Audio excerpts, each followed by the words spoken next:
बौनी बहू के लंबे बच्चे। भावना के लिए आज उसकी जिंदगी का सबसे बड़ा दिन होता है क्योंकि आज उसकी शादी होती है। भावना का अपनी शादी से खुश होने का सबसे बड़ा कारण था कि भावना एक बौनी लड़की होती है। भावना के बौनेपन की वजह से हर कोई भावना से शादी करने के लिए मना कर देता है, लेकिन इस बार ऐसा नहीं था। भावना शादी के बाद अपने ससुराल आती है। आज तक लोगों ने मुझे मेरे बौनेपन की वजह से काफी परेशान किया है, मेरा मजाक उड़ाया है। बस ये सब मेरे साथ यहाँ पर ना हो। क्या हुआ, क्या सोच रही हो? कुछ नहीं माँ जी, वो थोड़ी थकान हो गई है ना, इसलिए। शादी के घर में तो बहू हर किसी को थकान होती ही है। रोशन बेटा, भावना बहू को कमरे में ले जाओ और जाकर तुम दोनों आराम कर लो। जिसके बाद रोशन अपनी पत्नी भावना को कमरे में लेकर चला जाता है। आपसे एक बात पूछूं? हाँ पूछो, क्या पूछना है तुम्हें? आप इतने हैंडसम हो और आपकी हाइट भी अच्छी है और आपके घर में सभी की ही हाइट अच्छी है, लेकिन इसके बावजूद भी आप लोगों ने मेरे साथ रिश्ता क्यों जोड़ा? मैं तो आप लोगों की कमर तक भी नहीं आती हूँ। तो क्या हुआ भावना, क्या बोने छोटे लोग इंसान नहीं होते? उन्हें क्या इस समाज में रहने का हक नहीं है? बाकी लोगों की तरह क्या वो खुशी नहीं पा सकते? मुझे और मेरे परिवार को इन सब चीजों से कोई फर्क नहीं पड़ता है। मेरे परिवार को एक संस्कारी और गुणकारी बहू चाहिए थी और मुझे एक बहुत अच्छी पत्नी जो तुम हो। तो इन सब चीजों के बारे में सोचना बंद करो। अपने पति के मुंह से ये सभी बातें सुनकर भावना बहुत खुश होती है। भावना के ससुराल वालों का बर्ताव भावना के साथ हमेशा ही अच्छा रहता है। वो उसकी छोटी छोटी चीजों की हमेशा मदद किया करते थे और हमेशा उसको अपनी बेटी की तरह ख्याल रखते थे। भावना के दिन ऐसे ही हंसी खुशी से बीत रहे होते हैं कि तभी भावना को पता चलता है कि वो प्रेग्नेंट है। भावना की प्रेगनेंसी की खबर सुनकर उसके ससुराल वाले बहुत खुश होते हैं। भावना, आज मैं बहुत ही ज्यादा खुश हूँ। तुमने मुझे आज जिंदगी की सबसे बड़ी खुशी दी है। मेरी बहू को किसी की भी नजर ना लगे। बहू, अब से तुम घर का कुछ भी काम नहीं करोगी, सिर्फ आराम करोगी।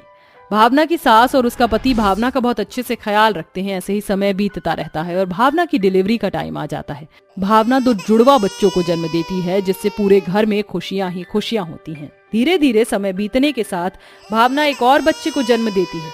भावना अपने तीनों बच्चों का बहुत ज्यादा ख्याल रखती है और बहुत ज्यादा प्यार करती है। भावना के बौनेपन की वजह से किसी को भी कोई परेशानी नहीं थी, लेकिन अपनी माँ के बौनेपन की वजह से भावना के तीनों बच्चों को बहुत ज्यादा परेशानी होती है।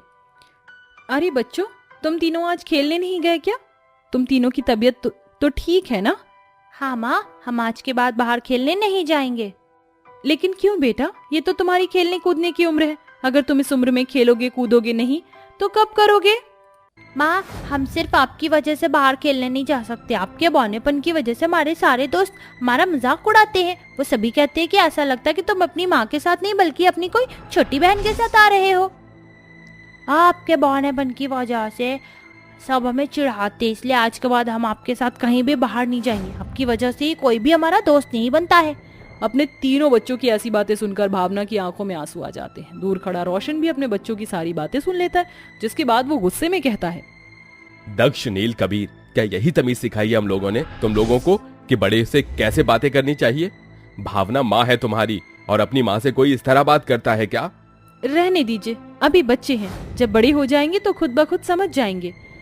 भावना के तीनों बेटे भावना के बौनेपन की वजह से भावना के साथ कहीं भी बाहर नहीं जाते थे। जैसे ही वो तीनों बाहर निकलते हैं तो सब उनका मजाक उड़ाते हैं, इसलिए अब वो ना ही बाहर अपनी माँ के साथ कहीं जाते और ना ही घर में सही तरीके से अपनी माँ से बात करते। लेकिन भावना अपने तीनों बेटों का हमेशा अच्छे से ख्याल रखती और उन्हें बहुत प्यार करती। भावना का परिवार एक मिडिल क्लास परिवार होता है, जिसके बाद भी भावना अपने बेटों की छोटी से छोटी ख्वाहिशों को पूरा करती। ऐसे ही समय बीतता रहता और भावना की तीनों बेटे अब बड़े हो जाते हैं। दादी, पापा, हम कॉलेज जा रहे हैं, आज हमारा एग्जाम है। बेटा, अपनी माँ के हाथ से दही शक्कर तो खा कर जाओ। भावना जैसे ही अपने बेटों को दही शक्कर खिलाने जाती है तो अपने बेटों के लंबे होने की वजह से भावना को उन्हें दही शक्कर खिलाने में काफी परेशानी आती है। आप रहने दो, जब तक आप हमें दही शक्कर खिलाओगी तब तक हमारा एग्जाम निकल जाएगा। आप ये क्यों भूल जाती हो कि आप बोनी हो और आप हम तक नहीं पहुंच सकती? इतना कहकर तीनों बेटे एग्जाम देने के लिए निकल जाते हैं और ममता की आंखों में आंसू आ जाते हैं। ममता हमेशा अपने बच्चों के प्यार के लिए तरसती, लेकिन नील, दक्ष और कबीर को इस बात से जरा भी फर्क नहीं पड़ता था। ऐसे ही समय बीतता रहता है और एक दिन, पापा, आप लोग आज नाइट आउट के लिए बाहर जा रहे हैं तो हमें से कोई भी आज घर पर नहीं रहेगा। क्या नाइट आउट के लिए? बेटा, तुम तो आजकल का माहौल जानते हो ना, कैसा चल रहा है। तो इसका मतलब यह है कि हम लोग घर से बाहर निकलना ही छोड़ दें? बेटा मैं जो भी कहती हूँ तुम लोगों की भलाई के लिए ही कहती हूँ। माँ हमारी भलाई करना छोड़ो, आपको इसकी कोई जरूरत नहीं है, हम खुद अपना देख सकते हैं। और हाँ पापा, मैंने आपकी गाड़ी की चाबी ले ली है, तो हम आपकी गाड़ी लेकर जा रहे हैं। लेकिन तुम लोगों को अभी ठीक से ड्राइविंग नहीं आती है, तुम लोग गाड़ी कैसे चलाओगे? मेरी बात मानो, तुम लोग गाड़ी लेकर मत जाओ। तो आप क्या चाहते हैं, हम नाइट आउट पर पैदल जाएं? हमारे फ्रेंड्स अपनी अपनी गाड़ी लेकर आ रहे हैं। इस मिडिल क्लास फैमिली ने हमें आज तक दिया ही क्या है? आपने तो हमें आज तक एक एक बाइक भी नहीं दिलाई, और अब आप अपनी गाड़ी देने से भी हमें मना कर रहे हो। क्या इस घर पर हमारा कोई हक नहीं है? नहीं बेटा, ये पूरा का पूरा घर तुम्हारा ही है, यहाँ की हर एक चीज पर तुम्हारा पूरा हक है। लेकिन हम जो कह रहे हैं वो तुम्हारी सेफ्टी के लिए कह रहे हैं, ताकि कल को तुम्हें कोई प्रॉब्लम ना हो। नील, दक्ष और कबीर में से कोई भी भावना की और रोशन की बात नहीं मानता है, जिसके बाद तीनों भाई चाबी लेकर निकल जाते हैं। ड्राइविंग ठीक से ना आने की वजह से तीनों भाइयों का एक्सीडेंट हो जाता है, जिसमें तीनों का काफी ब्लड लॉस होता है, जिस वजह से उन्हें हॉस्पिटल ले जाया जाता है। जब इस बात की खबर उनके घर वालों को चलती है तो भागे भागे सब हॉस्पिटल आते हैं। डॉक्टर, मेरे बेटे ठीक तो है ना? उन्हें ज्यादा चोट तो नहीं लगी ना? देखिए, उनका काफी ब्लड लॉस हुआ है, उन्हें ब्लड की बहुत जरूरत है, और फिलहाल उनका ब्लड ग्रुप का ब्लड हमारे पास अभी अवेलेबल नहीं है। अगर आप में से किसी का भी ब्लड ग्रुप ए है तो आप लोगों में वो उन्हें ब्लड दे सकते हैं, जिससे उनकी जान बच सकती है। ये सुनते ही भावना जल्दी से डॉक्टर को अपना ब्लड लेने के लिए कहती है, क्योंकि भावना का ब्लड ग्रुप ए होता है। भावना अपने तीनों बेटों को ब्लड डोनेट करती है, जिस वजह से भावना के शरीर में काफी कमजोरी आ जाती है। जब तीनों बेटों को इस बारे में पता चलता है तो उन तीनों को अपनी गलती का एहसास होता है और वो भावना से माफी मांगते हैं। माँ, हमने आज तक आपके बोनेपन की वजह से आपको नापसंद किया, लेकिन फिर भी आज आपने हमारी जान बचाई, हमें माफ कर दो। माँ, मुझे भी माफ कर दो, आज के बाद हम कभी भी दोबारा ऐसा नहीं करेंगे। अपने तीनों बेटों को अपनी गलती का एहसास होता देख भावना उन्हें माफ कर देती है, जिसके बाद अब तीनों बेटे अपनी माँ के साथ बड़े ही। अरे वाह नामिका, तुम तो बहुत अच्छी मेहंदी लगाती हो, तुम्हें तो बहुत अच्छे अच्छे डिजाइन बनाने आते हैं।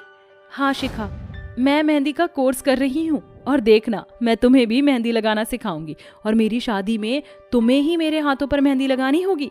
मैं वादा करती हूँ तुम्हारी शादी में मैं ही तुम्हें मेहंदी लगाऊंगी। तभी वहाँ पर शिखा की सौतेली माँ आती है। देखो तो सही, महारानी मेहंदी लगवा रही है। घर के काम तो इसका बाप आकर करेगा ना।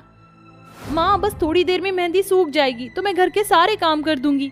शिखा के इतना कहते ही रूपाली उसके बाल पकड़ लेती है और उसे घर में काम करने के लिए कहती है। ये सब देखकर अनामिका डर जाती है और वो वहाँ से चली जाती है, जिसके बाद बेचारी शिखा की सारी मेहंदी खराब हो जाती है और उसे रोते हुए घर के सारे काम करने पड़ते हैं।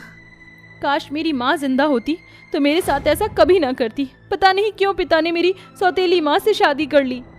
शिखा को मेहंदी लगवाने का ना बहुत शौक था, लेकिन उसकी सौतेली माँ उसके ऊपर बहुत ज्यादा अत्याचार करती थी। इसी बीच उसकी सौतेली माँ उसकी शादी एक बहुत ज्यादा गरीब घराने में कर देती और उसकी शादी वाले दिन उसके हाथों पर मेहंदी भी नहीं लगाने देती।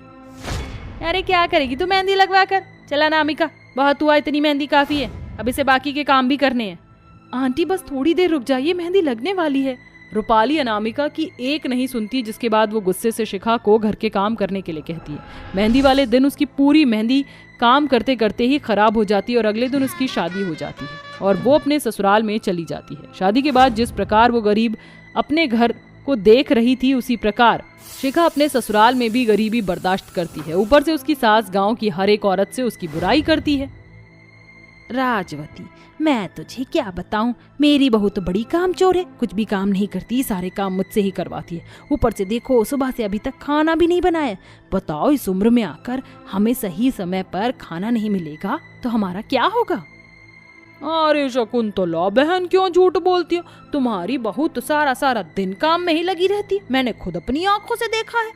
शकुंतला राजवती की बात सुनकर रोते हुए कहती है, तुम लोगों को मेरी बातों पर यकीन कैसे होगा? आखिर मेरी बहू इतना दिखावा जो करती है, सारे काम तो मैं ही करती हूँ। खैर, अब तुम लोगों से क्या ही बोलूं, चलो मैं चलती हूँ यहाँ से। गांव की सभी औरतों को पता था कि उसकी बहू कितनी मेहनती है, जिसके चलते कोई भी उसकी बातों पर ना यकीन नहीं करता। इधर बेचारी शिखा घर के सभी काम करने के बाद खाना बनाने जा रही होती है। अरे ये क्या, घर में तो राशन खत्म हो गया है। शिखा जैसे ही ये सब कहती है उसके पीछे उसका पति कुणाल खड़ा होकर ये सुन लेता है, जिसके चलते वो उससे कहता है, अरे मुझे माफ कर देना, तुमने मुझे कल ही बता दिया था कि राशन खत्म हो गया है, लेकिन मैं लाना ही भूल गया। लेकिन मैं अभी चला जाता हूँ और राशन लेकर आता हूँ। सुनिए जी, मैं सब जानती हूँ कि आपके पास पैसे नहीं है और आप उधार राशन लेने जा रहे हो। आपको उधार राशन लाने की जरूरत नहीं है। ये लीजिए, ये सोने के कंगन है, इन्हें बेच दीजिए, इनसे कुछ दिन हमारे निकल जाएंगे। शिखा मुझे माफ कर देना, शादी के बाद मैं तुम्हें कुछ भी नहीं दे पाया हूँ।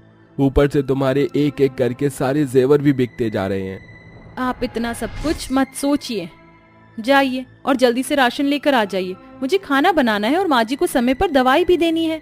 शिखा के कहने पर कुणाल राशन लेने के लिए जाने वाला होता है, लेकिन तभी उसे शिखा के कमरे में कुछ पेपर निकले हुए नजर आते हैं। कुणाल फौरन कमरे में जाता है और सारे पेपर उठाकर पढ़ने लगता है, जिनमें उसे शिखा की डिग्री और उसके स्कूल की रिपोर्ट दिखाई देती है। मेरी पत्नी इतनी पढ़ी लिखी है, मेरे को तो पता भी नहीं था। हे भगवान, हमारी गरीबी के चलते मेरी पत्नी आगे की पढ़ाई भी नहीं कर पाई। कुणाल बहुत ज्यादा उदास हो जाता है और उसके पास कोई चारा नहीं बचता, जिसके चलते वो सोने के कंगन लेकर घर से निकल जाता है। और जब वो वापस लौटता है तो उसके हाथों में शिखा का एडमिशन कार्ड होता है। तुम्हें इसकी ज्यादा जरूरत थी शिखा, और मैं चाहता हूँ कि तुम आगे की पढ़ाई करो और कलेक्टर बनो। यही सपना था ना तुम्हारा? मुझे माफ करना, मैंने तुम्हारी पर्सनल डायरी पढ़ ली थी। आपने ये सब क्या किया? अब हम लोग क्या खाएंगे? माँ जी भी कब से भूखी हैं। कुणाल थोड़ा सा राशन लेकर आया होता है, वो उसे शिखा को पकड़ा देता है। ये राशन तो मुश्किल से 2 ही दिन चल पाएगा, बाकी के दिन हमारा क्या होगा? अरे तुम परेशान क्यों होती हो? जैसे 2 दिन ये जाएंगे वैसे ही अगले 2 दिन भी आएंगे, और फिर मैंने एक जगह नौकरी की बात कर ली है। हमारी परेशानी है धीरे धीरे खत्म हो जाएगी, तुम्हें परेशान होने की जरूरत नहीं है। उन दोनों की आपसी बात देखकर शकुंतला कहती है, हे भगवान, मैं तो लुट गई, बर्बाद हो गई। मेरी बहू ने तो मेरे बेटे को अपने जाल में फंसा लिया है। सारी बात उसी की मानता है। भला अपनी माँ की कोई बात थोड़ी मानेगा। ये कल मुही कोई जादू करके लेकर आई है, जो इसने मेरे बेटे को अपने झांसे में फंसा लिया। देखो तो सही, सारे पैसे इसने इसके एडमिशन में ही बर्बाद कर दिए। शकुंतला को सिर्फ मौका चाहिए होता है शिखा को सुनाने का, लेकिन शिखा को अब आदत हो गई थी, जिसके चलते वो अपनी सास से कुछ नहीं कहती। ऐसे ही मन लगाकर पढ़ाई करती है और उसे इसी बीच अपनी सहेली अनामिका की याद आने लगती है। पता नहीं कहाँ होगी, कैसी होगी मेरी प्यारी सखी। यहाँ शिखा अनामिका को याद कर रही होती तो वहीं अनामिका एक क्लब में अपने दोस्तों के साथ पार्टी कर रही होती है। तभी उसका दोस्त विक्रम उसे नशे की हालत में कमरे में ले जाता है, जहाँ वो उसका फायदा उठाता है। अगले दिन अनामिका को जब होश आता है तो उसे अपनी गलती का एहसास होता है और वो वापस अपने घर लौट आती है। कुछ दिन बाद अनामिका गर्भवती हो जाती है। हे भगवान, ये सब क्या हो गया? अब मैं किसी को मुंह दिखाने लायक ही नहीं रही। मेरे माता पिता को ये सब पता चला तो अनर्थ हो जाएगा। काश कि मेरी सहेली शिखा मेरे पास होती, वो मुझे सही सुझाव देती। अनामिका बहुत परेशान होती है और अपने दोस्त को सजा दिलाना चाहती थी, जिसने उसके साथ गलत किया और उसका गलत फायदा उठाया। लेकिन अब उसका बढ़ता हुआ पेट सबको दिखाई दे रहा था। इसके चलते ही उसकी अमीर माँ उसके ऊपर बहुत गुस्सा होती है और कहती है, एक बार भी तूने हमारी इज्जत के बारे में नहीं सोचा और ऐसे उल्टे काम करती है। इससे अच्छा कि तू जल्दी से शादी करके इस घर से विदा हो जा। कल्याणी अपनी बेटी की एक नहीं सुनती और उसकी शादी एक बहुत रईस अमीर ज्यादा उम्र के आदमी से कराने लगती है। इस बीच बेचारी अनामिका को अपनी सहेली शिखा बहुत याद आती है। कहाँ हो शिखा तुम? मुझे तुम्हारी जरूरत है। देखते ही देखते अनामिका की शादी की रस्में शुरू हो जाती है और शादी से एक दिन पहले उसके हाथों पर उसके पति की मेहंदी लगाई जाती है। शिखा की आंखों में आंसू होते हैं क्योंकि वो शादी करना ही नहीं चाहती थी और वो अपनी शादी की मेहंदी भी अपनी सहेली शिखा से लगवाना चाहती थी। तभी अचानक से दरवाजा खोलकर शिखा मिठाई का डिब्बा लिए अनामिका के घर पहुंच जाती है और अपने सामने अपनी गर्भवती सहेली को देखकर हैरान रह जाती है। ये सब क्या हो रहा है अनामिका? इतनी अच्छी दोस्त होने के बाद भी तुमने मुझे कुछ भी नहीं बताया। ऐसा कैसे कर सकती हो तुम मेरे साथ? शिखा को देखते ही अनामिका रोने लगती है और उसे गले से लगा लेती है, जिसके बाद वो अपने साथ हुई सारी घटना के बारे में शिखा को बताती है। ये सब सुनकर शिखा अनामिका से कहती है, मैं तो यहाँ मिठाई का डिब्बा इसलिए लेकर आई थी क्योंकि मेरे पति ने मुझे पढ़ा लिखा कर कलेक्टर बना दिया है। मेरा सपना भी पूरा हो गया। तुम्हें मुबारक देने आई थी, लेकिन यहाँ तो मेरे ही होश उड़ गए। तुम्हें ये शादी करने की कोई जरूरत नहीं है। मैं तुम्हारे लिए एक अच्छा वकील करूंगी और उस लड़के को कड़ी से कड़ी सजा दिला दूंगी। शिखा ऐसा कहकर एक अच्छा वकील और पुलिस में कंप्लेन करवा देती है, जिसके बाद पुलिस बहुत जल्द अनामिका के उस दोस्त को ढूंढ लेते हैं, जिसके बाद वो अपनी गलती की माफी मांगता है और अनामिका से कहता है, मुझे माफ कर दो अनामिका, मैंने बहुत गलत किया। दरअसल मैं बहुत ज्यादा डर गया था, इसलिए तुम्हारे सामने कभी नहीं आया, लेकिन अब मुझे तुम स्वीकार हो। क्या तुम मुझसे शादी करोगी? मैं अपने बच्चे को अपनाने के लिए तैयार हूँ। अनामिका शादी के लिए हाँ कर देती है, जिसके बाद शिखा खुद अपने हाथों से अपनी गर्भवती सहेली को मेहंदी लगाती है और उसकी शादी धूमधाम से करवाती है, जिसके बाद वह दोनों सहेली अपनी जिंदगियों में खुशी खुशी रहने लगती हैं।